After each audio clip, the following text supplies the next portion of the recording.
Tiniyak ng Bankers Association of the Philippines na hindi maapektuhan ng Pilipinas ng pag-collapse ng Silicon Valley Bank sa Amerika. Diversified daw o nasa magkakahiwalay na sektor ang mga pinaglalagakan ng mga deposito ng mga bangko sa bansa. Kaya liquid ito at kayang magbalik ng pera sa mga kliyente kung kinakailangan.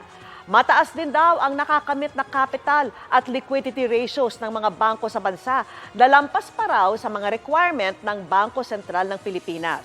Noong nakaraang linggo lang nang mapaulat ang shutdown ng Silicon Valley Bank sa Amerika, matapos siyang malugi ng halos 2 bilyong piso dahil sa bentahan ng securities.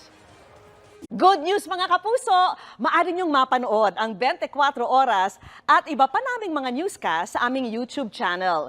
I-click lang ang subscribe button na lalabas sa screen. Sa mga kapuso abroad, maaari niyo kaming masubaybayan sa GMA Pinoy TV at sa www.gmanews.tv.